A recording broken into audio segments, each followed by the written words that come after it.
Consumers standing up for their rights is something that is always a good thing, but sometimes these cases arise out of people trying to game the system one way or another, and sometimes these cases end up amounting to nothing as a result, or even backfiring completely. In this feature, we'll take a look at such instances. Donkey Kong. Back in the early 80s, Nintendo was nowhere close to being the powerhouse that it is today. So when the Japanese company was sued by Hollywood bigwig Universal for Donkey Kong's perceived likeness to King Kong, they were certainly the underdogs. Nintendo's attorney Jack Kirby, however, argued that Universal themselves had claimed before they remade King Kong a few years earlier that the property had become public domain, leading to a victory for Nintendo. The Big N were so enamored by their lawyer's work, they would go on to name a certain pink mascot of theirs in his honor. GTA Vice City. GTA games have often been at the center of controversy surrounding real-world violence. One of the most notable instances of the same was the shooting of a couple of police officers. Attorney Jack Thompson would then take Rockstar and Sony to court, claiming that the shooter responsible had been recreating his violent acts within GTA Vice City. The court, however, clearly did not agree with him, believing the game to be protected by the First Amendment and promptly throwing the case out. GTA 5.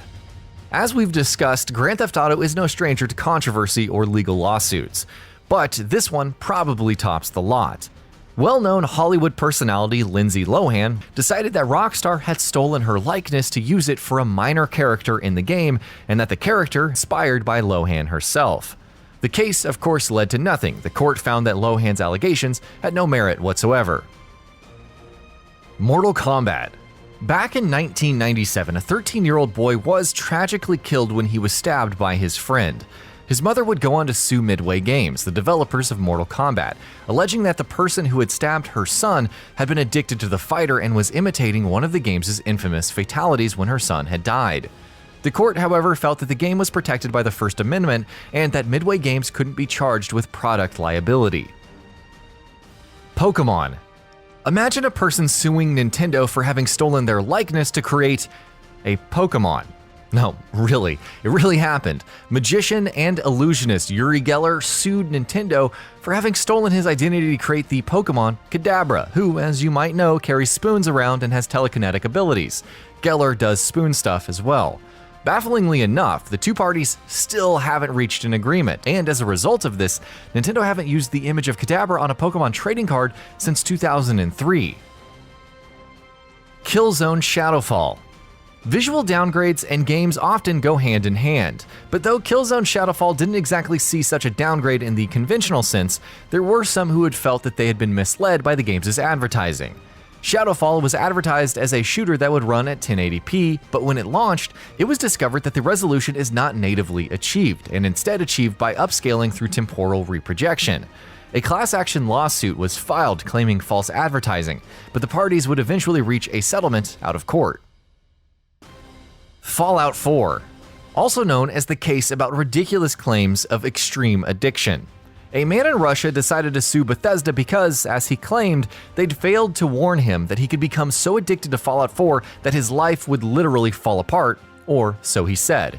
As per him, after 3 weeks of being glued to the game, his health deteriorated, his wife left him, he lost his job because he kept calling in sick to play Fallout 4, and his friendships were damaged because he wouldn't go out and hang out with anyone.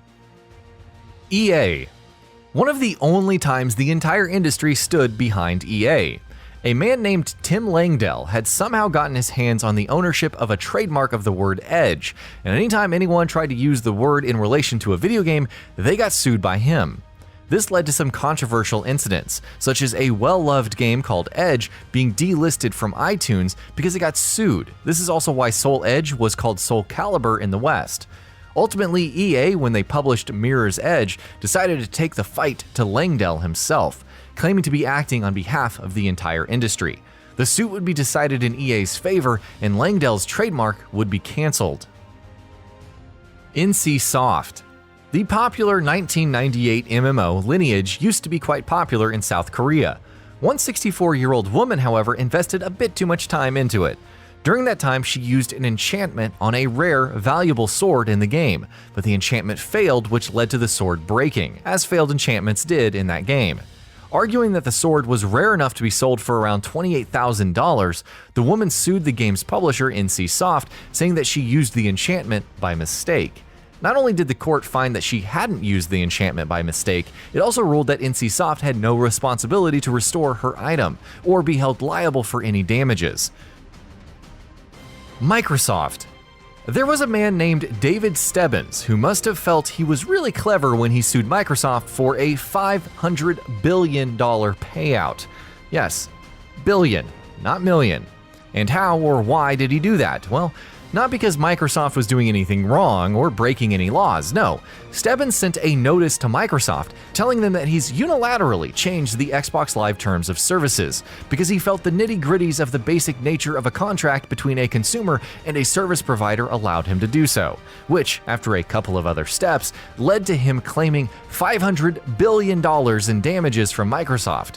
For that same case, he also refused to submit any physical documents because he didn't want to put undue strain on his printer. To no one's surprise, nothing came out of this case. And that about does it for this video. If you enjoyed what you watched and want to see more from GamingBolt, you can always hit that subscribe button and turn on the bell icon next to it.